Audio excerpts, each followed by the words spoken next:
నమస్కారం ఘంటారావానికి స్వాగతం. ముందుగా ప్రధాన అంశాలు. హస్తిన పర్యటనలో సీఎం చంద్రబాబు కాసేపట్లో పీయూష్ గోయల్ తో భేటీ.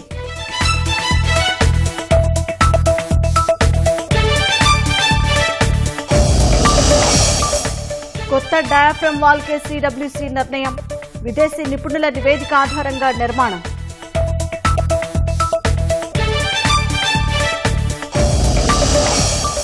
తెదేపా కార్యాలయంపై దాడి కేసులో 5గురికి రిమాండ్, అప్పిరెడ్డి, దేవినేని అవినాష్ కీలక నిందితులుగా గుర్తింపు.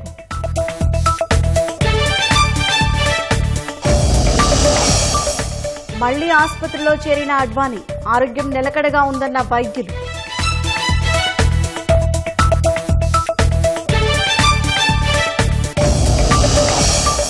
T20 ప్రపంచ కప్ వీరులకు ఢిల్లీలో ఘన స్వాగతం.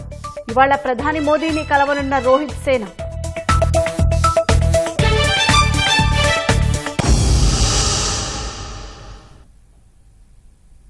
సీఎం చంద్రబాబు ఢిల్లీ పర్యటనలో ఉన్నారు. ఆయన నేడు ప్రధానమంత్రి నరేంద్ర మోదీతో సమావేశం కానున్నారు. కేంద్ర ప్రభుత్వం ఈ నెల చివరి వారంలో పూర్తిస్థాయి బడ్జెట్ ప్రవేశపెట్టనున్న తరుణంలో రాష్ట్ర అవసరాలను ప్రధానమంత్రి దృష్టికి తీసుకెళ్లనున్నారు. బుధవారం రాత్రి ఢిల్లీ చేరుకున్న చంద్రబాబు ప్రధానితో పాటు కేంద్ర మంత్రులను కలవనున్నారు. కేంద్రం నుంచి రాష్ట్రానికి సాయం కోరే ఉద్దేశంతో హస్తిన పర్యటనకు వెళ్లిన ముఖ్యమంత్రి చంద్రబాబు ప్రధానమంత్రి నరేంద్ర మోదీతో పాటు పలువురు కేంద్ర మంత్రులను కలవనున్నారు. కాసేపట్లో వాణిజ్య శాఖ మంత్రి పీయూష్ గోయల్ ని కలవనున్న సీఎం తర్వాత 10:15 ప్రధానమంత్రి మోదీతో భేటీ అవుతారు. ఆ తర్వాత 12:15 రహదారి రవాణా శాఖ మంత్రి నితిన్ గడ్కరీని కలవనున్నారు. మధ్యాహ్నం 2 గంటలకు వ్యవసాయ గ్రామీణాభివృద్ది శాఖ మంత్రి శివరాజ్ సింగ్ చౌహాన్తో 2:45 హోంమంత్రి అమిత్ షాతో చంద్రబాబు భేటీ కానున్నారు.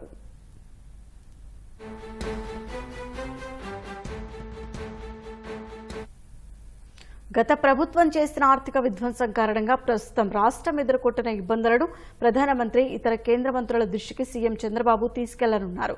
ఆర్థికంగా మౌలిక వస్తుల పరంగా రాష్ట్రానికి సాయం కోరనున్నారు. రాజధాని అమరావతి నిర్మాణం, పోలవరం ప్రాజెక్టు వేగంగా పూర్తి చేయడం, అనంతపురం అమరావతి ఎక్స్ప్రెస్ వే, రహదారుల మరమ్మతులు, పట్టణ గ్రామీణ పేదల ఇళ్లు, జల్ జీవన్ మిషన్ కింద ఇంటింటికి తాగునీరు వంటి అంశాలపై కేంద్ర ప్రభుత్వానికి ప్రత్యేక విజ్ఞప్తులు చేయనున్నట్లు తెలిసింది.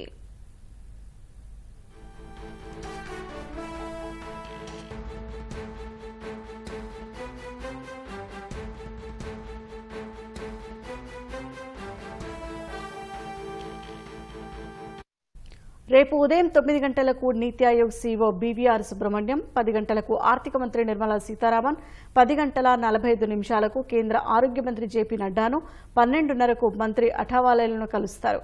తర్వాత పలువురు పారిశ్రామికవేత్తలు, జపాన్ రాయబారితోనూ సమావేశం కానున్నారు. శుక్రవారం సాయంత్రం ఆయన ఢిల్లీ నుంచి హైదరాబాద్కు వెళ్తారు. శనివారం విభజన సమస్యలపై తెలంగాణ ముఖ్యమంత్రి రేవంత్ రెడ్డితో జరిగే సమావేశంలో చంద్రబాబు పాల్గొంటారు. ఢిల్లీ పర్యటనలో భాగంగా కేంద్ర మంత్రి పీయూష్ గోయల్ ని సీఎం చంద్రబాబు కలవనున్నారు. మరింత సమాచారం మా ప్రతినిధి అరుణ్ అడిగి తెలుసుకుందాం. అరుణ్, గోయల్ తో సీఎం చంద్రబాబు భేటీపై వివరాలు చెప్పండి. కేంద్ర వాణిజ్య శాఖ మంత్రి పీయూష్ గోయల్ తో కాసేపట్లో చంద్రబాబు భేటీ కాబోతున్నారు. ఇరువురు బ్రేక్ఫాస్ట్ భేటీకి హాజరు కానున్నట్లుగా తెలుస్తా ఉంది. చంద్రబాబు ఈ భేటీలో రాష్ట్రానికి సంబంధించినటువంటి అనేక అంశాలపైన పీయూష్ గోయల్ తో చర్చించబోతున్నారు. ప్రధానంగా వాణిజ్య శాఖకు సంబంధించినటువంటి రాష్ట్ర విభజన చట్టంతో ముడిపడి ఉన్నటువంటి అంశాలు ఏవైతే ఉన్నాయో వాటికి సంబంధించి ఇప్పటికే రాష్ట్ర వాణిజ్య శాఖకు సంబంధించినటువంటి ఒక ఇన్స్టిట్యూట్ ని కేంద్రం రాష్ట్రంలో ఏర్పాటు చేసింది. దాంతో పాటు రాజధాని కేంద్రంగా ఏర్పాటు చేయాలన్నటువంటి పలు కేంద్ర కార్యాలయాల విషయంలో ఎక్కువగా వాణిజ్య శాఖతో ముడిపడి ఉన్నటువంటి కేంద్ర కార్యాలయాలు ఉన్నాయి. వాటికి సంబంధించినటువంటి విషయంతో పాటుగా వాణిజ్య శాఖ నుంచి రాష్ట్ర ప్రభుత్వం ప్రత్యేకటువంటి ప్రతి ప్రతిపాదనకు పూర్తి స్థాయిలో ఆమోదం తెలపాలని, అందుకు సంబంధించిన పూర్తి సహాయ సహకారాలు అందించాలి అని చెప్పి కోరుతున్నారు. వాణిజ్య శాఖ భేటీ తర్వాత అంటే వాణిజ్య శాఖలో జరగాల్సినటువంటి అంశాలు రాష్ట్ర ప్రభుత్వానికి సంబంధించిన పెండింగ్ లో ఉన్నటువంటి ఏవైతే ఉన్నాయో వాటన్నిటికి సంబంధించినటువంటి అంశాలపైన ప్రధానంగా చర్చ జరగబోతోంది. ఎక్కువగా రాష్ట్ర ఆర్థిక పరిస్థితిని గాడిలో పెట్టాలి అంటే రాష్ట్ర ఆర్థిక పరిస్థితిని సరైన దిశలో తీసుకురావాలి. ఇప్పటి వరకు ఉన్నటువంటి పరిస్థితిని ఆందోళనకరమైనటువంటి పరిస్థితి ఉంది. వాటన్నిటి నుంచి బయటికి రావాలి అంటే ప్రత్యామ్నాయ ఆదాయ వనరులపైన దృష్టి సారించాల్సినటువంటి ఆవశ్యకత ఉంది అని చెప్పి ఇప్పటికే ముఖ్యమంత్రి చంద్రబాబు చెప్తూ ఉన్నారు. ఆ దిశగానే వాణిజ్య శాఖ మంత్రితో చర్చలు జరగడానికి ఆస్కారం కనిపిస్తా ఉంది. అయితే అధికారికంగా ఇప్పటి వరకు ప్రభుత్వం నుంచి ఎలాంటి ఫలానా అంశాలపైన చర్చ చేస్తారు అని చెప్పి చెప్పకపోయినప్పటికీ మనకు ఉన్నటువంటి సమాచారం ప్రకారం అయితే వాణిజ్య శాఖ తరఫున కేంద్రం నుంచి అందించాల్సినటువంటి పూర్తి సహాయ సహకారాల్లో ప్రధానంగా ఉంటుంది. వీటితో పాటుగా వాణిజ్యానికి సంబంధించి రాష్ట్రంలో ఎగుమతులు వాటికి సంబంధించినటువంటి విషయంలో కానీ, అదే సందర్భంలో పోర్టుల ద్వారా జరపాల్సినటువంటి వాణిజ్యం కానీ, వీటితో పాటు రవాణా సౌకర్యాలు మెరుగుపరచడం ద్వారా జరిగేటువంటి వాణిజ్యము, ఇలా ప్రతి అంశాలు వాణిజ్య శాఖతో ముడిపడి ఉన్నాయి. వాటికి సంబంధించినటువంటి అనుమతులు కూడా రావాల్సి ఉంది. కాబట్టి వాటన్నిటిపైనే దృష్టి సారించి ఈ 2 రోజుల పర్యటనను కేంద్ర వాణిజ్య శాఖ మంత్రి పీయూష్ గోయల్ తో భేటీ ద్వారానే చంద్రబాబు ప్రారంభించబోతున్నారు. అనంతరం ప్రధాని నరేంద్ర మోదీతో 10:15 భేటీ అవుతారు. ధన్యవాదాలు వరుణ్.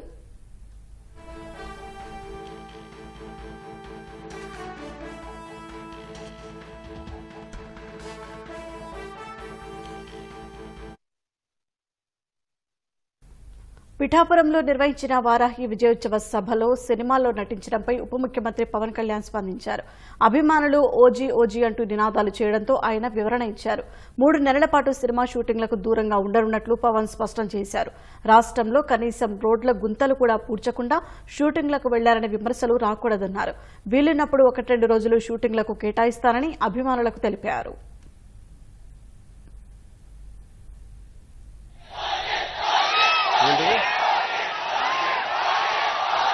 ఓజీయా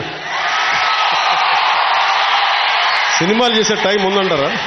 ఎలాగా మాట ఇచ్చాం కాబట్టి ముందు ఒక 3 నెలలు కనీసం మీరు నన్ను తిట్టకూడదు. కనీసం ఒక్క రోడ్డు గుంతలు కూడా వేయలేదని తిట్టకూడదు కదా మీరు నన్ను. కనీసం గ్రామాలకి కొత్త రోడ్ల కంటే ముందు రోడ్లు గుంతలు పూడ్చి, పాట్ హోల్స్ పూడ్చి, మళ్ళీ మీరు తిట్టకూడదు కదా. నిన్ను ఎన్నుకుంటే మళ్ళీ నువ్వు వెళ్ళి ఓజీ ఓజీ చేస్తామని మనల్ని క్యాజీ అంటే నేను ఏం చెప్పను. ఒక భయంతో మా నిర్మాతలు కూడా చెప్పాను, కొంచెం క్షమించాలి. మా ఆంధ్ర రాజ్య ప్రజలకి మేము కొంత కనీసం సేవ చేసుకొని కుదిరినప్పుడల్లా ఒక 2 రోజులు 3 రోజులు మీకు షూటింగ్ చేస్తాను, ఎక్కడ పనికి అంతరాయం రాకుండా. ఓజీ చూద్దరు కానీ బాగుంటుంది. కాలుష్య నియంత్రణ మండలి, ఏపీ ఖనిజాభివృద్ది సంస్థలకు చెందిన బస్తాల కొద్ది దస్త్రాలను విజయవాడ అవనిగడ్డ కరకట్టపై బుధవారం రాత్రి తగలబెట్టిన వైనం కలకలం రేపింది. ఇందులో కొన్ని సీఎంఓకు చెందిన దస్త్రాలు, కాలుష్య నియంత్రణ మండలికి చెందిన హార్డ్ డిస్కులు ఉన్నట్లు ప్రత్యక్ష సాక్షులు చెబుతున్నారు. దీని వెనుక కుట్ర ఉందని తెలుగుదేశం ఆరోపిస్తోంది. ఈ నేపథ్యంలో తెలుగుదేశం ఎమ్మెల్యే బోడే ప్రసాద్తో మా ప్రతినిధి శ్రీనివాస్ మోహన్ ముఖాముఖి. కృష్ణా జిల్లా యనమలకుదురు సమీపంలోని శ్రీనగర్ కాలనీ వద్ద కాలుష్య నియంత్రణ మండలికి సంబంధించి, అలాగే పర్యావరణానికి సంబంధించినటువంటి కొన్ని కాగితాలను, అలాగే హార్డ్ డిస్కులు, ఇతర విలువైనటువంటి సామగ్రిని నిన్న రాత్రి కొంతమంది గుర్తులేని వ్యక్తులు తగలేయడం జరిగింది. దీనికి సంబంధించి ఎవరైతే ఈ అజ్ఞాత వ్యక్తులు తగలెట్టారో వాళ్ళకి సంబంధించి తెలుగుదేశం పార్టీ కార్యకర్తలు కూడా కొందరిని అదుపులో తీసుకొని వాళ్ళు ప్రశ్నించడం జరిగింది. అయితే ఒక ఇన్నోవా వాహనంలో అక్కడ చేరుకొని హార్డ్ డిస్కులు, అలాగే ఇతర సామగ్రిని తగలెట్టినటువంటి డ్రైవర్ని అదుపులో తీసుకొని పోలీసులకు అప్పగించడం జరిగింది. ఈ సమాచారం తెలిసిన వెంటనే పెనమలూరు శాసనసభ్యులు బోడే ప్రసాద్ ఆ ప్రాంతానికి చేరుకొని అక్కడున్న పరిస్థితులను కూడా సమీక్షించడం జరిగింది. ఈ విషయంపై అధికారులు కూడా ఫిర్యాదు చేయడం జరిగింది. మనతో పాటు ఎమ్మెల్యే బోడే ప్రసాద్ గారు ఉన్నారు. సార్, మీకు ప్రధానంగా ఈ కరకట్ట మీద నిన్న కొన్ని కాగితాలు తగలెట్టడం జరిగింది. ప్రధానంగా ఆ కాగితాల్లో ఏమున్నాయి, ఏ అంశాలకు సంబంధించిన కాగితాలను తగలెట్టారు? సుమారుగా రాత్రి 9 గంటల ఆ సమయంలో కరకట్ట మీద వెళ్తున్న వ్యక్తి ఎవరో కారు ఆపి దస్త్రాలు తగలబెడుతున్నారని కాల్ చేస్తే నేను వెంటనే మరి ఆ వ్యక్తిని అడగపోయావా అని చెప్పి నేను మాట్లాడితే, అసలు అడిగే లోపే అతను అక్కడి నుంచి కారు వేసుకొని పారిపోవడం జరిగింది. అవి తగలబడిపోతున్నాయి అంటే నేను వెంటనే పక్కన ఎక్కడన్నా నీరుంటే పోసి ఆపేసేయి, అసలు ఏంటో అనేది కూడా తెలుస్తుందని చెప్పి అతనికి చెప్పడం జరిగింది. అయితే అతను చాలా వరకు కూడా తగలబడిపోయినాక కొద్ది గొప్ప ఉంటే దాన్ని ఆపడం జరిగింది. అక్కడికి వెళ్ళి మీడియా దృష్టికి తీసుకురావడం, పోలీసు దృష్టికి చెప్పడం కూడా జరిగింది. అక్కడికి వెళ్ళి మేము కూడా మీతో పాటుగా మేము కూడా వచ్చి అక్కడ పేపర్లు సగం సగం కాలిన పేపర్లు ఏమైనా ఉంటే తీస్తే సీఎం ఆఫీస్కి సంబంధించినవి, సమీర్ శర్మ గారు పొల్యూషన్ కంట్రోల్ బోర్డుకి సంబంధించిన ఫైల్స్ అన్నీ కూడా ఉన్నాయి. అయితే కొన్ని హార్డ్ డిస్కులు కూడా కొన్ని కవర్లలో ప్లాస్టిక్ కరిగిపోయి కనిపించినాయి. అది హార్డ్ డిస్కులు అని చెప్పేసి మన వాళ్ళు అన్నారు. నేనైతే ఇంకా పూర్తిగా కాలిపోయినాయి అయితే ఇంకా మనం చేయలేదు, ఒకటి అరా దొరికినాయి అక్కడ. అట్లయితే ఇవన్నీ కూడా ఒకటి నిజంగా అది ఏదైనా పనికిరాని వస్తువులు అయితే నైట్ టైము దొంగచాటుగా వచ్చి అక్కడ తగలబెట్టాల్సిన అవసరం లేదు. ఒకవేళ తగలబెట్టినా కానీ ఆ ప్రశ్నించిన ఎవరైతే చూసి ఏంటి ఇక్కడ చేస్తున్నాం అని చెప్పి అడగగానే పారిపోవాల్సిన అవసరం లేదు. పైగా ఆ ఫైల్స్ తగలబెడతా ఉంటే ఆ పారిపోయిన వ్యక్తి మళ్ళీ తిరిగి ఇక్కడ ఏం జరుగుతుందో అని చెప్పేసి కారులో అక్కడికి వచ్చేసి చూస్తున్నాడు. కారు నెంబర్ గుర్తుపెట్టి మన వాళ్ళు వెంటబడి కారు పట్టుకొచ్చారు. చూస్తే దాంట్లో ఇంకా ఫైల్స్, సమీర్ శర్మ గారి ఈ అక్కడ OSD ఐడెంటిటీ కార్డులు ఇవన్నీ కూడా చాలా దొరికినాయి. వెంటనే పోలీసు వాళ్ళకి అప్పచెప్పడం జరిగింది. ఏంటి అనేది రాత్రికి పోలీస్ కమిషనర్ గారు ఈరోజు ఇప్పుడు కలెక్టర్ గారు కూడా అక్కడికి రావడం జరుగుతూ ఉంది. ఏంటి అనేది మరి వాళ్ళు వెరిఫై చేసి ప్రభుత్వానికి సమాచారం ఇవ్వాల్సిన ఉంది. దాని మీద పెద్దిరెడ్డి గారికి సంబంధించినటువంటి ఫోటోలు అలాగే ఇతరత్ర కూడా ఉన్నాయంటే మీకు అది దేనికి సంబంధించినగా మీకు ప్రాథమికంగా ఎలాంటి అనుమానం? అది ఏదో మొత్తానికి దసరాలు అయితే గతం నుంచి వార్తలు వస్తున్నాయి. ఈ ప్రభుత్వం ఏదైతే వైసీపీ ప్రభుత్వం పోయిన దగ్గర నుంచి కూడా వీళ్ళు దసరాలన్నీ కూడా ఫైల్స్ అన్నీ ఆగం చేస్తున్నారు, తగలబెడుతున్నారని. దాంట్లో ఆ వార్తలు విన్న తర్వాతే అక్కడికి వెళ్ళే వ్యక్తికి డౌట్ వచ్చింది. వీళ్ళు ఏదో ఫైల్స్ తగలబెడుతున్నారు, గవర్నమెంట్ వెహికల్ ఉందని అని చెప్పి ముద్ర ఉందని చెప్పేసి వెంటనే ఏంటది మీరు ఏంటనేసరికి వాళ్ళు పారిపోయారు. అదే చెప్తాం. అది పూర్తిగా మరి అధికారులు దాని మీద సమాచారం సేకరించి దాని మీద ఏంటి అనేది వాళ్ళు చెప్పాలి. అది మనకైతే మరి అదంతా Peddireddy, pollution control board, CM office, OSD ఇవన్నీ ఐడి కార్డులు కానీ మినిస్టర్కి సంబంధించిన ఫైల్స్ కానీ ఇవన్నీ కూడా కనిపించడం జరిగింది. నిన్న ఆ డ్రైవర్ ఎవరైతే నాగరాజు అనేటువంటి ఇన్నోవా డ్రైవర్ ఉన్నారో ఆయన కూడా మళ్ళీ పార్టీ కార్యకర్తలు కొంతమంది మళ్ళీ కూడా ఆయన్ని అదుపులో తీసుకొని చుట్టుముట్టడం జరిగి ప్రశ్నించడం జరిగింది. అప్పటికే ఆయన తాగిన స్టేజ్లో కూడా ఉన్నారు. ఆయన ఏ విధమైనటువంటి సమాచారం ఇచ్చారు? ఆయన్ని తర్వాత పోలీసులకి విచారించారా లేదా ఏం చేశారు? అక్కడ కారు తీసుకురాగానే డ్రైవర్ ఏమో లిక్కర్ తాగి ఉన్నాడు. వెంటనే వాళ్ళని కొడతారేమోనని నేనే వెంటనే పోలీసు వాళ్ళకి చెప్పడం జరిగింది. అతనైతే సమీర్ శర్మ గారి కార్ డ్రైవర్ నండి, నాకు సమీర్ శర్మ గారు ఫైల్స్ ఇచ్చారు అక్కడ తగలబెట్టమని చెప్పేసి అని చెప్పాడు. అది పూర్తి సమాచారం అయితే మరి పోలీసు వాళ్ళు ఎంక్వైరీ చేసి చెప్పాల్సిన అవసరం ఉంది. ఎన్ని బస్తాల వరకు వచ్చి ఉంటాయని మన వాళ్ళు గుర్తించడం జరిగింది? అది అసలు ఎన్ని బస్తాలు ఏంటనేది తెలియదు. అక్కడ కారు ఆగుంది, తగలబడతా ఉన్నాయి. ఈ వ్యక్తి చూసి ఏంటని అడిగేసరికి వాళ్ళు పారిపోయారు. అది ఇంకా మేము వెళ్ళేసరికి తెల్లారి కూడా కాలుతానే ఉన్నాయి అక్కడ. మరి నాకు తెలిసి 2-3 బస్తాలు ఉంటాయి. ఇవన్నీ గనులకు సంబంధించి అనుకోవచ్చా లేకపోతే పర్యావరణ అనుమతులు అనుకోవచ్చా? కొన్ని సగం సగం కాలిన కాగితాలు మీరు చూసిన తర్వాత మనకి అక్కడ అనిపించింది ఏ విధమైనటువంటి అనుమానం కలుగుతుంది? అది అక్కడ ఉన్నది ఏంటంటే పొల్యూషన్ కంట్రోల్ బోర్డుకి సంబంధించిన పేపర్స్, మరి ఆ పెద్దిరెడ్డికి సంబంధించిన ఫొటోస్, ఫైల్స్ అయితే కనిపించినాయి. ఏది ఏమైనా అధికారులు ఎంక్వైరీ చేసి చెప్పాల్సింది తప్పితే మనమైతే పూర్తిగా ప్రభుత్వం గత 20 రోజుల నుంచి అది ఎలక్షన్ టైంలోనే, అంటే ఎలక్షన్లోకి కౌంటింగ్కి మధ్యలోనే చాలా ఆఫీసుల్లో ఫైల్స్ ధ్వంసం చేశారనేది అయితే అందరూ చెప్తా ఉన్నారు. దాంట్లో భాగమే ఇది అనుకుంటా ఉన్నాం. ఈ విషయాన్ని మీరు ఎవరెవరి దృష్టికి తీసుకెళ్లారు? తదుపరి అక్కడ మళ్ళీ ఈ రోజు ఉదయం కూడా వెళ్ళి పరిశీలించబోతున్నారు, ఎలా ఉండబోతుంది? అది అధికారులు చూసుకుంటారు. ఇప్పుడు మనం నిన్న రాత్రి వెళ్ళాం, డ్రైవర్ని పట్టుకున్నారు. డ్రైవర్ని ఇంకో వ్యక్తి, అవుట్ సోర్సింగ్ వ్యక్తి అందులో ఉన్నాడు. ముందైతే నాకు సంబంధం లేదండి, నేను కారులో దించడానికి డ్రైవర్ ఎక్కించుకెళ్ళాడు, నన్ను పట్టుకున్నాడు అన్నాడు. చూస్తే అతను సమీర్ శర్మ గారి పేషీలో పనిచేసిన వ్యక్తి. అన్ని అంటే వాళ్ళు అబద్ధాలు, మళ్ళీ ప్రశ్నిస్తే పారిపోవడం ఇవన్నీ చూసినాక ఏదో జరుగుతుంది అనేది మాత్రం వాస్తవం. గత ప్రభుత్వ నిర్వాహకాలన్నీ ఒక్కొక్కటికి బయటకు వస్తున్న నేపథ్యంలో ఇవన్నీ అసలు ఈ ప్రభుత్వం ఎంక్వైరీ చేస్తుంది, విచారణ జరుపుతుంది, ఆధారాన్ని పూర్తిగా ధ్వంసం చేయాలి అనే ఆలోచనతో ఉన్నట్టు అనిపిస్తుంది. అసలు కళ్ళకు కట్టినట్టు కనిపిస్తూ ఉంది కదా. ఈ మైన్స్లో కానీ లేకపోతే వైన్స్లో కానీ పూర్తిగా అవినీతిలో కూరుకుపోయింది ప్రభుత్వం. ఏదో ఒక విధంగా సాక్ష్యాధారాలన్నీ కూడా ధ్వంసం చేయాలి. దాంట్లో భాగంగానే ఇది కూడా జరిగింది అనుకుంటా ఉన్నాం. అధికారులు పూర్తి ఎంక్వైరీ చేసి సమాచారాన్ని ప్రభుత్వానికి అందజేస్తారు. ఇది ఇప్పుడు ఏదైతే శ్రీనగర్ ప్రాంతంలో కరకట్ట మీద ఫైల్స్ సుమారు 2 నుంచి 3 బస్తాల వరకు అక్కడ తీసుకొచ్చి కాగితాలు అలాగే హార్డ్ డిస్క్ సంబంధించినవి అలాగే కొన్ని ఐడెంటిటీ కార్డులను కూడా ఆ ప్రాంతాన్ని తీసుకొచ్చి ధ్వంసం చేసినటువంటి పరిస్థితి కనిపిస్తుంది. అయితే విజయవాడ నగరంలో అవనగడ్డ వైపు, విజయవాడ నుంచి అవనగడ్డ వైపు వెళ్ళే కరకట్ట ప్రాంతంలో జనసమర్థం తక్కువగా ఉండే చోట ఈ విధంగా ఎందుకు చేయాల్సి వచ్చింది? ఇది కేవలం ఒక కీలకమైనటువంటి దసరాల ఆధారాలను పూర్తిగా మాయం చేసేందుకే ఇలాంటి చర్యలకు పాల్పడ్డారు అనే అనుమానాలు అయితే బలపడుతున్నాయి. విజయవాడ నుంచి కెమెరామెన్ గోపితో శ్రీనివాస్ మోహన్, ఈటీవీ న్యూస్. పోలవరం ప్రాజెక్టులో దెబ్బతిన్న డయాఫ్రమ్ వాల్ విషయంపై దాదాపు స్పష్టత వచ్చినట్లే కనిపిస్తోంది. కొత్త డయాఫ్రమ్ వాల్ నిర్మించాలని నిర్ణయించినట్లు కేంద్ర జలసంఘం చైర్మన్ ఖుష్విందర్ ఓహ్రా తెలిపారు. పాత డయాఫ్రమ్ వాల్ కు మరమ్మతులా లేక కొత్త డయాఫ్రమ్ వాల్ నిర్మించాలా అన్న చర్చ ఇక అవసరం లేదని ఆయన తేల్చెప్పారు. కొత్త డయాఫ్రమ్ వాల్ ఏ ప్రదేశంలో నిర్మించాలి, ప్రస్తుత డయాఫ్రమ్ వాల్ కు ఎంత దూరంలో కట్టాలి, అసలు ఎలా నిర్మించాలన్న అంశాలపై నివేదిక ఇవ్వాలని విదేశీ నిపుణులను కోరారు. పోలవరం ప్రాజెక్టులో 4 రోజులు పర్యటించిన విదేశీ నిపుణులు ఇక్కడి సాంకేతిక సవాళ్లు, సమస్యలపై అధ్యయనం చేశారు. నిపుణులు గమనించిన అంశాలపై వారితో చర్చించేందుకు కేంద్ర జలసంఘం చైర్మన్ ఖుష్విందర్ ఓహ్రా బుధవారం ఢిల్లీ నుంచి వీడియో కాన్ఫరెన్స్ నిర్వహించారు. అయితే కేంద్ర జలసంఘం చీఫ్ ఇంజనీర్, విదేశీ నిపుణులు చైర్మన్ ఓహ్రాకు అప్పటికే ఒక నివేదిక పంపారు. 4 రోజులుగా ఏమేం పరిశీలించారు, ఏమేం చర్చలు జరిగాయి, వాటి సారాంశం ఏంటనే అంశాల్ని అందులో నివేదించారు.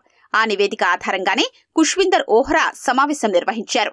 విదేశీ నిపుణులు 4 తమ అభిప్రాయాలు తెలియజేశారు. చూసిన అంశాలు, అభిప్రాయాలు, చర్చల ఆధారంగా మాత్రమే తుది నిర్ణయాలకు రాలేమన్నారు. ఉన్న నివేదికల్ని అధ్యయనం చేసేందుకు తగినంత సమయం దొరకలేదని, వాటన్నింటినీ అధ్యయనం చేసి 2 వారాల్లోగా మధ్యంతర నివేదిక ఇస్తామని ఓహ్రాకు చెప్పారు. ఆ నివేదిక ఆధారంగా ప్రాజెక్టు నిర్మాణంలో ఎలా ముందుకెళ్లాలో ప్రణాళిక రచించుకోవాలని చైర్మన్ వెల్లడించారు. నిపుణుల నివేదికల్ని ఆధారంగా తీసుకుని ఇప్పటికే అంతర్జాతీయ డిజైన్ నిపుణులు పోలవరంలో పనిచేస్తున్నారు. వారు డిజైన్లు రూపొందిస్తారు. వాటిని విదేశీ నిపుణులకు పంపి ఆమోదం తీసుకోవాలి. ఆ తరువాత కేంద్ర జలసంఘానికి సమర్పించి డిజైన్లకు ఆమోదం తీసుకుని పనులు ముందుకు తీసుకెళ్లాల్సి ఉంటుంది. ఎగువ కాఫర్ డ్యాంలో నిర్మాణపరంగా ఎలాంటి భద్రతా లోపాలు కనిపించడం లేదని విదేశీ నిపుణులు పేర్కొన్నారు. సీపేజీ విషయంలో ప్రస్తుత పరిస్థితిని అధిగమించేందుకు మార్గాలు ఉన్నాయేమో చూస్తామన్నారు. కాని పక్షంలో సీపేజీని ఎప్పటికప్పుడు తగ్గించుకుంటూ నిర్మాణం కొనసాగించేందుకు ప్రత్యామ్నాయ మార్గాలు చూసుకోవాల్సి వస్తుందని చెప్పారు. ఇది కేవలం తమ ప్రాథమిక అభిప్రాయం మాత్రమేనని చెప్పారు. ప్రస్తుతం అక్కడ 4 బోరు గుంతలు తవ్వించి తాము చెప్పిన పద్ధతిలో సమాచారం సేకరించాలన్నారు. ప్రస్తుతం 2 బోరు గుంతల సమాచారం మాత్రమే వచ్చింది. మొత్తం 18 బోర్ హోల్స్ తవ్వి సమాచారం సేకరించిన తర్వాత పూర్తి స్పష్టత వస్తుందన్నారు. అయితే ఇందుకు సమయం పడుతుందని, ఈలోపు కొంత సమాచారం వచ్చినా తమ అభిప్రాయం తెలియజేస్తామని నిపుణులు వివరించారు. కట్టడం నుంచి మాత్రమే సీపేజీ ఉంటే ఒక రకంగా ఉంటుందని, దిగువన ఉన్న కటాఫ్ నుంచి కూడా సీపేజీ వస్తుంటే మరో తరహాలో ఉంటుందన్నారు. మధ్యంతర నివేదికలో దీనిపై స్పష్టమైన అభిప్రాయం తెలియజేస్తామని నిపుణులు వెల్లడించారు. వైబ్రో కాంపాక్షన్ పనులకు సంబంధించి కొన్ని చోట్ల ఒక స్థాయికి మించి దిగువకు ఇసుకను నింపలేకపోవడం, సాంద్రత పెంచలేకపోవడం వంటి సమస్యలు తలెత్తుతున్నాయన్నారు. అది పర్వాలేదని, కొన్ని మార్పులు సూచిస్తామని చెప్పారు. పోలవరం వద్ద గోదావరిలో బంకమట్టి ఉన్నందున కట్టడాల నిర్మాణంలో స్టోన్ కాలంల నిర్మాణంపై చర్చించారు. బంకమట్టి పరిస్థితులు ఉన్నా నిర్మాణాలు చేపట్టవచ్చని భరోసా ఇచ్చారు. విదేశీ నిపుణుల రాకతో పోలవరంలో ఒక భరోసా, సానుకూల పరిస్థితులు ఏర్పడ్డాయని ఇంజనీరింగ్ అధికారులు అంటున్నారు.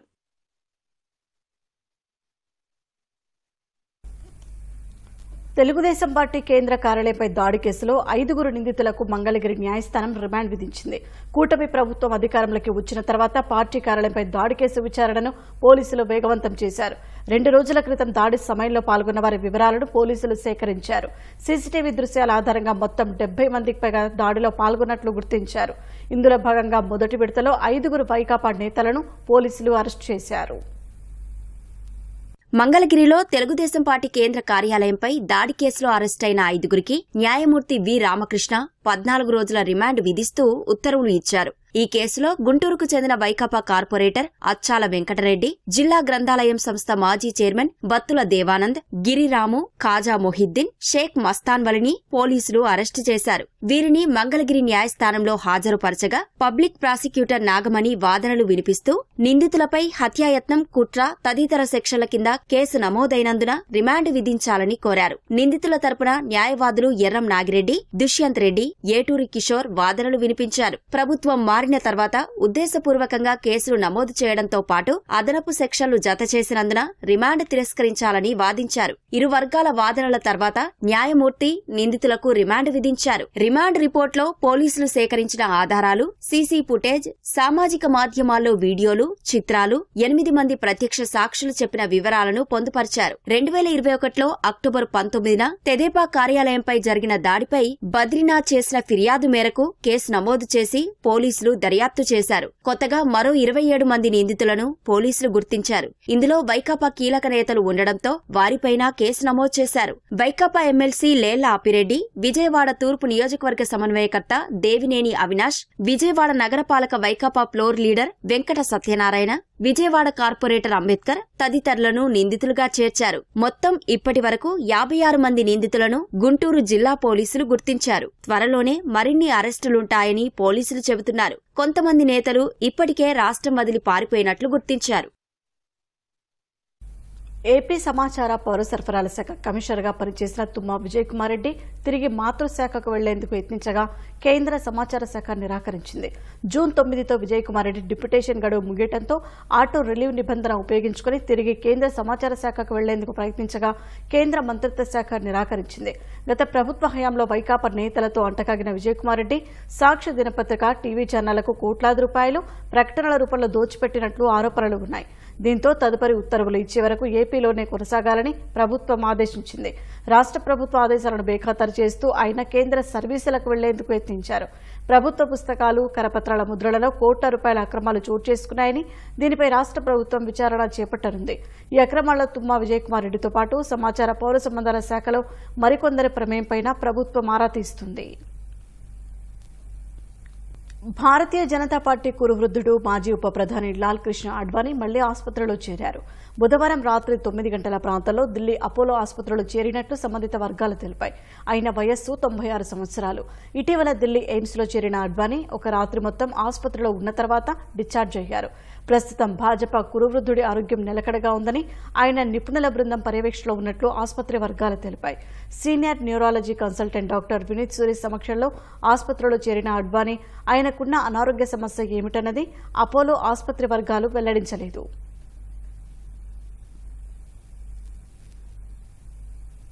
పదిహేడేళ్ల తర్వాత టీ20 ప్రపంచ కప్ విజేతగా నిలిచిన భారత జట్టు 3 రోజుల తర్వాత స్వదేశం చేరుకుంది. బీసీసీఐ అధికారులు, క్రికెట్ అభిమానులు ఢిల్లీ విమానాశ్రయంలో ఘన స్వాగతం పలికారు. ఈ నెల 29న జరిగిన ఫైనల్ పోరులో దక్షిణాఫ్రికాపై అద్భుత విజయం నమోదు చేసిన రోహిత్ సేన బెరిల్ హరికేన్ కారణంగా అక్కడే ఆగిపోవాల్సి వచ్చింది. హరికేన్ శాంతించడంతో పాటు నిన్న బార్బడోస్ నుంచి బీసీసీఐ ఏర్పాటు చేసిన ప్రత్యేక విమానంలో బయలుదేరిన టీమిండియా సభ్యులు ఉదయం ఢిల్లీ విమానాశ్రయానికి చేరుకున్నారు. బీసీసీఐ అధ్యక్షుడు రోజర్ బెన్నీ, కార్యదర్శి జైషా, పాత్రికేయులు కూడా అదే విమానంలో వచ్చారు. రోహిత్ సేన ఉదయం 11 గంటలకు ప్రధాని మోదీని ఆయన నివాసంలో కలవనుంది. ఆ తర్వాత భారత క్రికెట్ జట్టు సభ్యులు ముంబైకి బయలుదేరుతారు. టీ20 ప్రపంచ కప్ గెలిచిన టీమిండియాకు 125 కోట్ల నజరానా ప్రకటించిన బీసీసీఐ ప్రపంచ ఛాంపియన్లకు సన్మాన కార్యక్రమం ఏర్పాటు చేసింది. నారిమన్ పాయింట్ నుంచి వాంకడే స్టేడియం వరకు విజయోత్సవ ర్యాలీ జరగనుంది. ఓపెన్ టాప్ బస్సుపై టీమిండియా సభ్యులు రోడ్ షోలో పాల్గొంటారు. సాయంత్రం 5 గంటల నుంచి రాత్రి 7 గంటల వరకు ఈ రోడ్ షో జరగనుంది. ఈ విజయోత్సవ ర్యాలీలో క్రికెట్ అభిమానులు పెద్ద ఎత్తున పాల్గొనే అవకాశం ఉన్న నేపథ్యంలో రోడ్ షో సాగే మార్గంలో గట్టి భద్రతా ఏర్పాట్లు చేశారు. అసోంలో బ్రహ్మపుత్ర దాని ఉపనదులు ప్రమాదకర స్థాయిని దాటి ప్రవహిస్తున్నాయి. 23 జిల్లాల్లోని 11,50,000 మందిపై వరద ప్రభావం పడింది. 2,90,000 మంది 490 పునరావాస కేంద్రాల్లో తలదాచుకుంటున్నారు. కజిరంగా జాతీయ పార్కు, టైగర్ రిజర్వ్ కేంద్రాలు వరద నీటిలో మునిగిపోయాయి. ఒక రైనో సహా 8 జంతువులు మృతి చెందాయని అటవీ అధికారులు తెలిపారు. రాష్ట్రంలో 2వ విడత వరదలకు అరుణాచల్ ప్రదేశ్లో క్లౌడ్ బరస్టే కారణమని అసోం ముఖ్యమంత్రి హిమంత బిశ్వశర్మ తెలిపారు. అసోంలో గత కొన్ని రోజులుగా కురుస్తున్న భారీ వర్షాలకు కజిరంగా జాతీయ పార్కు, టైగర్ రిజర్వ్ కేంద్రాలు వరద నీటిలో మునిగిపోయాయని అధికారులు తెలిపారు. 233 అటవీ శిబిరాలలో 178 చోట్ల 5 అడుగుల మేర నీరు ప్రవహిస్తోందని వెల్లడించారు. ముంపునకు గురైన శిబిరాల్లో 80 ఆగ్రాటోలి, కజిరంగా ప్రాంతాలలో ఉన్నాయని తెలిపారు.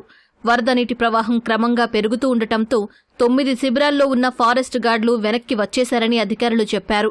వరద నీటిలో మునిగి ఒక ఖడ్గమృగం సహా 8 జంతువులు మృతి చెందాయని వెల్లడించారు. మరో 44 జంతువులను కాపాడినట్లు వివరించారు. కజిరంగా జాతీయ పార్కులో వరద పరిస్థితిపై ముఖ్యమంత్రి హిమంత బిశ్వశర్మ సమీక్ష నిర్వహించారు. పార్కులోని జంతువులను రక్షించేందుకు ఎన్డీఆర్ఎఫ్ బృందాలను రంగంలోకి దించాలని ఆదేశించారు. గాయాల పాలైన జంతువులకు చికిత్స చేసేందుకు మొబైల్ వెటర్నరీ క్లినిక్స్ ను ఏర్పాటు చేయాలని అటవీ అధికారులకు సూచించారు.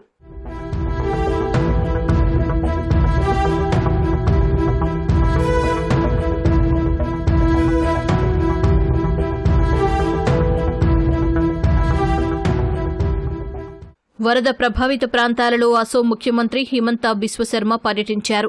ఖానా నదిపై నిర్మించిన ధారాపూర్ జంగ్రాబార్ డ్యాంలో దెబ్బతిన్న స్లూయిస్ గేటును పరిశీలించారు. పలు ప్రాంతాలలో దెబ్బతిన్న రోడ్లు, ఆనకట్టల మరమ్మతుల పనులను త్వరితగతిన పూర్తి చేస్తామని స్థానికులకు హామీ ఇచ్చారు. రెండో విడత వరదలకు అరుణాచల్ ప్రదేశ్లో క్లౌడ్ బరస్టే కారణమని ముఖ్యమంత్రి హిమంత బిశ్వశర్మ తెలిపారు. చైనా, భూటాన్ నుంచి కూడా వరద వస్తోందని చెప్పారు. కామ్రూప్ జిల్లాలో వరద పరిస్థితిపై సమీక్షించిన ఆయన ఎన్డీఆర్ఎఫ్ బృందాలు 24 గంటలు సహాయక చర్యలు చేపడుతున్నాయని వెల్లడించారు.